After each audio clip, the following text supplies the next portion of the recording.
The words hung between them like a heavy, oppressive weight. Obina's heart thudded in his chest, and his mind raced. What secret? What could Ngozi possibly know about him that he wasn't aware of? For a moment he couldn't speak. His breath caught in his throat as he stared at her, waiting for her to continue. The air seemed to grow thicker, every second stretching longer than the last. Ngozi's gaze was distant now, as if she were lost in a memory she had tried so hard to bury. The quiet of the street corner, the soft rustle of the leaves in the breeze, all seemed to fade into the background as Obina's world shrank to the woman before him and the mystery she was about to reveal. "I wasn't always a beggar, Obina," she began, her voice trembling slightly.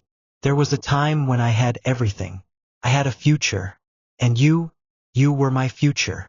Obina's breath caught in his throat. This was not the story he had expected to hear.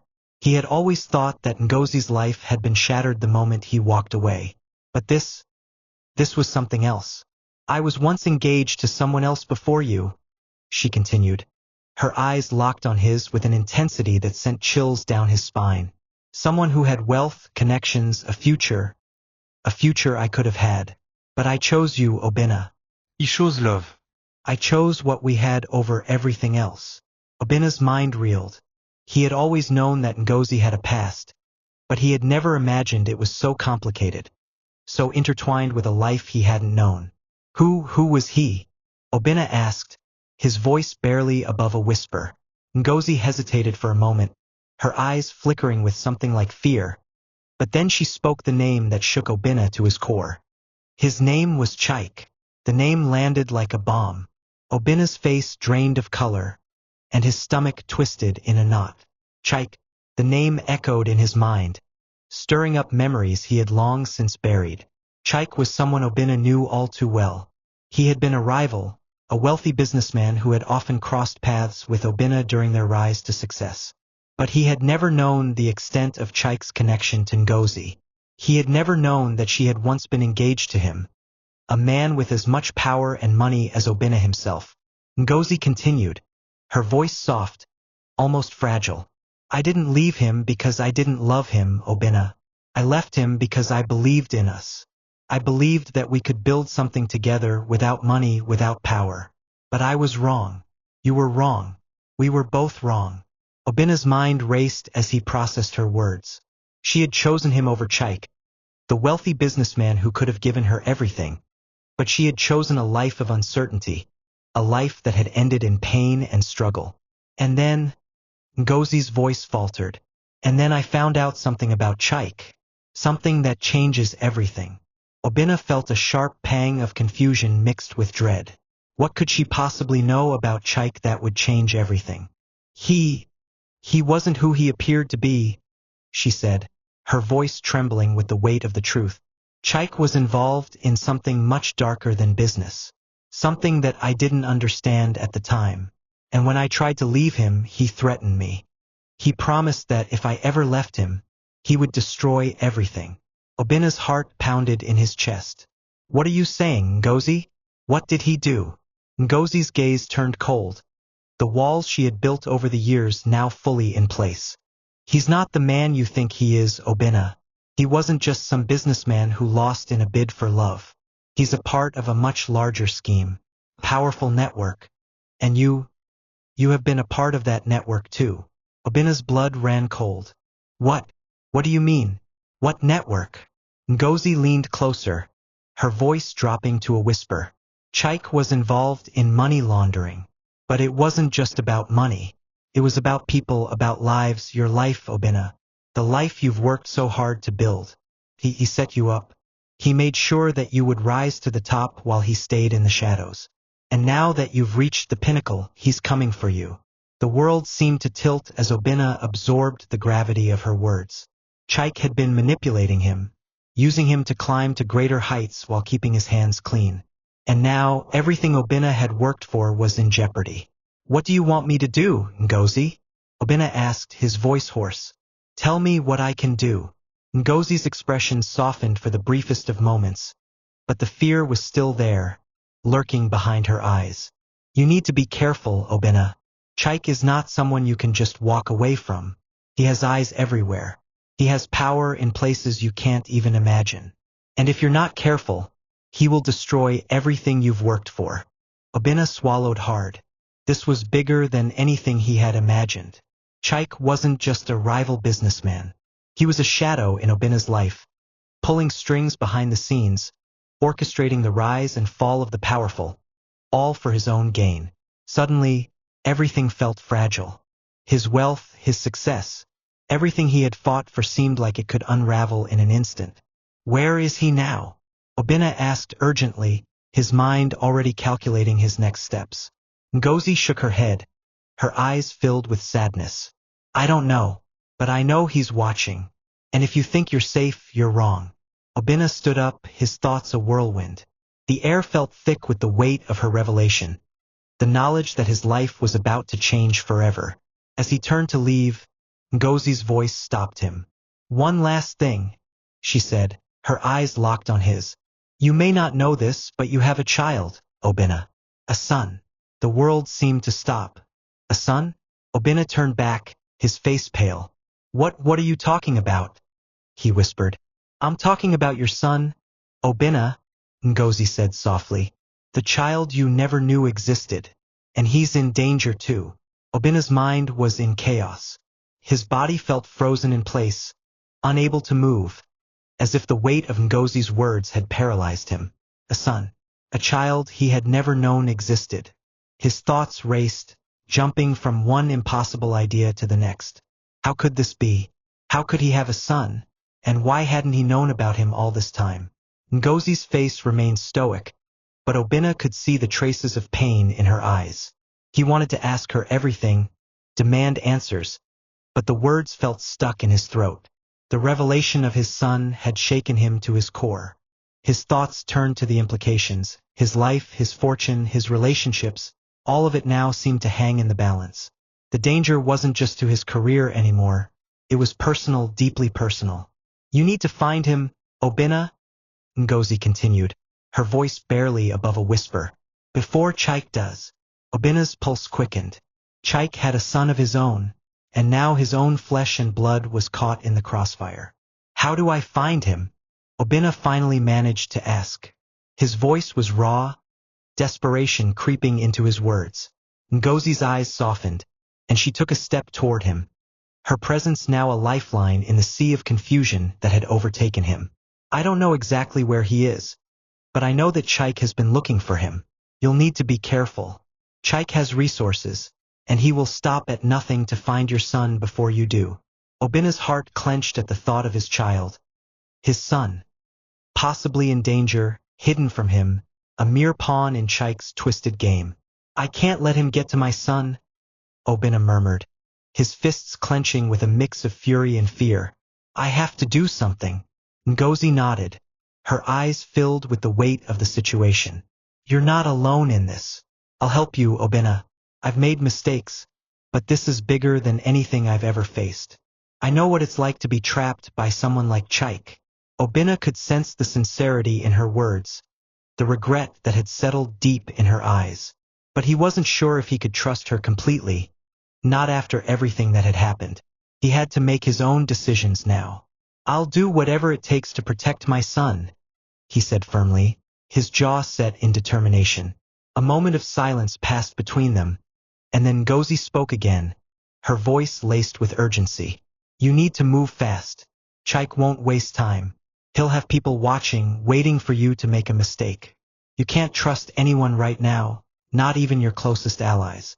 Everyone's motives are in question. Obinna knew she was right. The world he had built, his businesses, his wealth, his connections was now a dangerous web. Anyone could be working for Chike, and he couldn't afford to let his guard down. Every move he made from here on out had to be calculated, precise. I need to find out who's working for him, Obinna said, his mind already strategizing. I'll start with the people closest to me. I'll make sure no one knows what I'm planning. Ngozi's eyes darkened, and she took another step forward, lowering her voice even further. Be careful, Obinna. Chike is smarter than you think. He won't hesitate to strike at your weakness, and right now your weakness is your son. The words hit him like a slap. He had spent so much of his life building his empire, creating a world where he thought he was untouchable. But now, his very existence, everything he had worked for, was at risk because of a child he hadn't even known he had. Where do I start? Obinna asked, his voice hard as he forced his mind to focus. Ngozi paused, looking around them as if making sure they were alone, before leaning in closer. I'll give you what I know, but you have to promise me one thing, Obinna.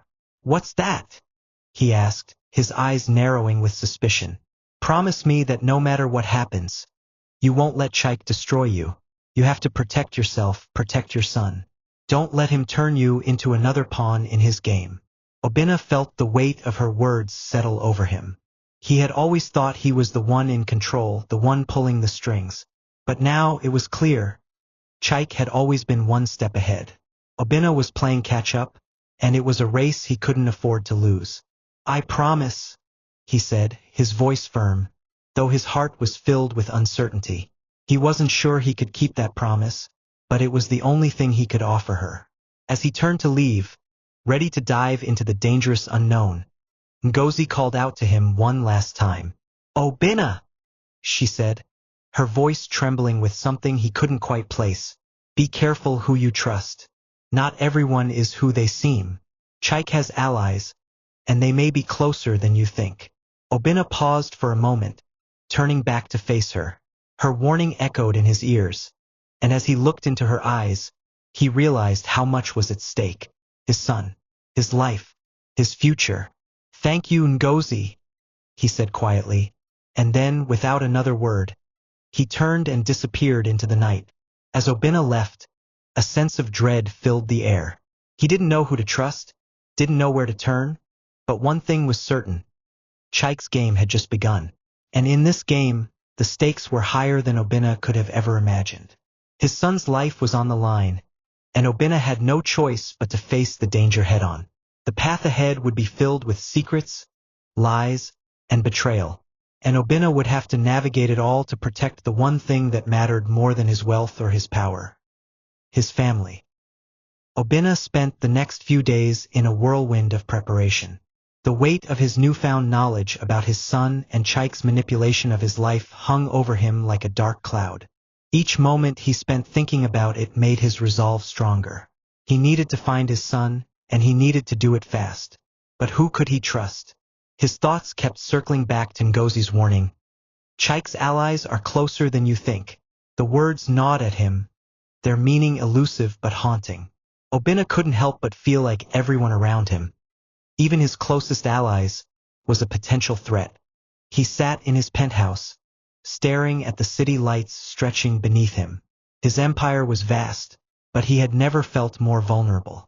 How had he allowed himself to be so blind? The question seemed to echo endlessly in his mind. A knock on the door snapped him out of his thoughts. His heart skipped a beat. Who was it now? Come in, he called, his voice tense. The door opened, and his assistant, Chika, stepped in. Her face was serious, her usually cheerful demeanor replaced by a grim expression.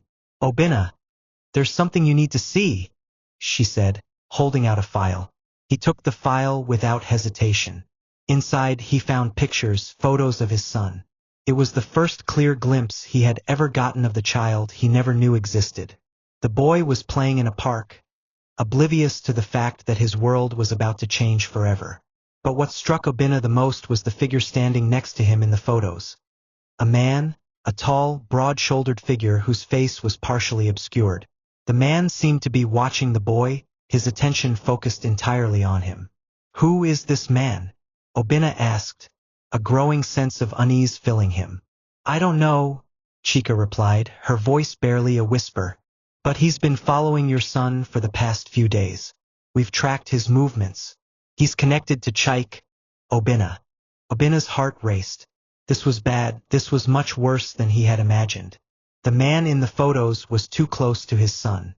Too close to something that Obinna could never allow to be taken from him. He clenched his fists, his mind racing. Chike had already made his move. This wasn't just a business rivalry anymore. This was personal. I need to know everything about this man, Obinna ordered, his voice cold. I want to know who he is and why he's watching my son. Chica nodded, turning to leave the room, but Obina stopped her. Chica, he said, his tone sharp. How long has Chike been planning this? I don't know, Obina, but this isn't something that happened overnight, Chica replied, her voice filled with uncertainty. Obina nodded, his mind racing as Chica left to carry out his orders. He knew one thing for certain now. Chike wasn't just trying to destroy him. He was trying to erase everything Obina had built, including his legacy, his bloodline. Days passed in a blur of tension and uncertainty. Obina's every move felt like it was being watched. He was careful, deliberate, but the feeling of impending danger was inescapable. Then came a phone call. Obina. The voice on the other end was familiar, but it sent a shiver down his spine. It was Chike. Are you still pretending you don't know what's going on? Chike's voice was thick with smug satisfaction. You've been a little too quiet lately. I'm starting to wonder if you've figured it out. I've always enjoyed our little games, but this one, well, it's different. Obina clenched his jaw. What do you want, Chike? Oh, it's not what I want, Obina. It's what's coming for you. You see, I've never liked the way you've taken everything from me. Now I'm going to take something from you. Something that matters more than all your money and power. Obina's heart raced. His son. Stay away from my family, Chike. This ends now, Obina warned, his voice sharp with fury. Chike chuckled on the other end of the line. We'll see about that. The line went dead. Obina stood there, gripping the phone tightly, his knuckles white. He knew it was a threat, but it was more than that, it was a warning. Chike was playing a dangerous game, and now Obina was a part of it. But one thing was clear. He wasn't going to let his son be the pawn in Chike's twisted strategy. The next few weeks felt like a lifetime. Every day, Obina pushed forward, chasing leads, meeting with trusted allies, and doing everything in his power to stay ahead of Chike. The pressure was immense, but he was determined. His son was out there and he would find him. He began receiving cryptic messages, sometimes in the form of anonymous phone calls, other times through carefully worded letters. Each one was a warning, a taunt from Chike, meant to rattle him. But Obina didn't flinch. One night, as he pored over files in his study, a knock on the door interrupted his concentration. Obina, there's someone here to see you, Chica said, her voice filled with urgency. Who? Obina asked, his heart skipping a beat. You need to see for yourself, she replied, already backing out of the room. A moment later, a man stepped inside. A tall, thin figure with dark sunglasses, despite the late hour. His presence was intimidating, yet there was something oddly familiar about him. Obina, the man said, his voice low and gravelly. I'm here to help you find your son. Obina stared at the man. How did he know about the child? Who was this?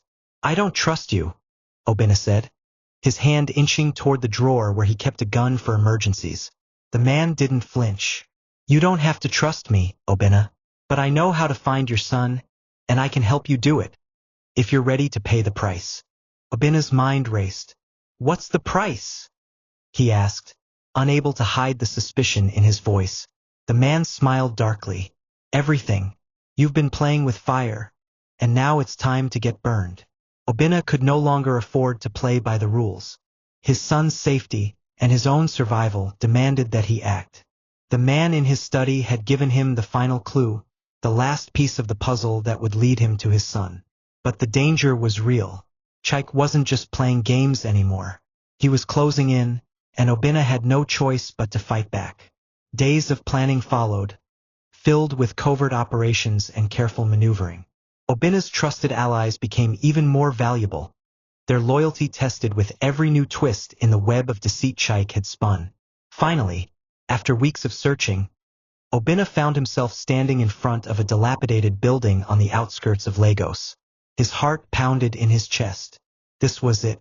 The door creaked open, and there, standing before him, was a child. His son, the boy he had never known. The sight of him took Obina's breath away. But before he could reach out, a shadow moved in the doorway. Chike. You've played my game well, Obina, Chike said, stepping forward. But now it's my turn. The confrontation between Obinna and Chike was inevitable. Chike had always been a step ahead, but now the tables were turned. With his son in his arms, Obinna wasn't going to back down. He would fight for his child, no matter the cost. The tension between them was thick, and as they faced off, the room seemed to hold its breath. Chike's face twisted with anger, but there was something else in his eyes, fear. "Let him go, Chike," Obinna demanded, his voice firm. "You think you can win this, Obinna?" Chike sneered. "You're out of your depth. You always have been." "I won't let you destroy my family," Obinna replied, his resolve unshakable. "I made mistakes," Obinna said without flinching. "I turned my back on what mattered, but I've faced them. I've changed. And now I'm here to protect my family, starting with my son." Chike's lips curled into a bitter smile. "You think standing here with that child in your arms makes you a hero? You think Ngozi will forgive you? That the world will suddenly see you as the savior?" "I'm not here to impress the world," Obinna said quietly. "I'm here to stop you." Just then the door burst open. Two men in plain clothes entered with firm authority. Behind them was Ngozi, eyes red, cheeks tear-streaked, but standing tall like the warrior she had become. A third officer followed, holding a folder packed with documents. Chike's confidence wavered. "Mr. Chike Namdi," one of the officers announced, stepping forward, "you're under arrest for fraud, child endangerment, falsifying legal documents, and attempted extortion." Chike's eyes widened. "What? This is insane. You have no proof." "Oh, we do," Ngozi said coldly. She stepped closer. "Your greed finally caught up with you. I may have been broken, but I was never blind. Every false signature, every lie you told to cover your tracks, I kept it." Obinna gently passed Junior to a trusted aide and stepped forward. "You manipulated her. You tried to steal my child. You used my past against me. But you forgot one thing. Truth doesn't stay buried forever." Chike lunged toward Obinna, screaming in rage, but the officers restrained him swiftly, forcing him to his knees.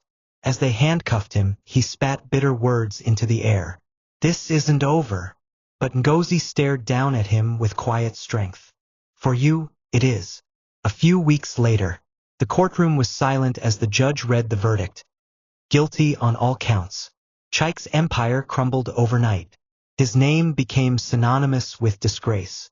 Outside, the sun beamed warmly on the courthouse steps. Obinna stood beside Ngozi, holding Junior's hand. Her other child clung to her leg, shy but smiling. The reporters swarmed, but the family ignored them. This moment wasn't for headlines, it was for healing. "I still can't believe it's over," Ngozi whispered. "It's not over," Obinna said, turning to her. "It's a new beginning." She looked into his eyes, seeing not the man who once left her, but the man who fought to return. "And what now?" He smiled gently. "Now we rebuild. Together. If you'll have me." Ngozi didn't speak. She stepped closer and rested her head on his chest. For the first time in years, she felt safe. 6 months later, a small boutique opened in Lekki House of Ngozi. Outside, a long line of customers waited.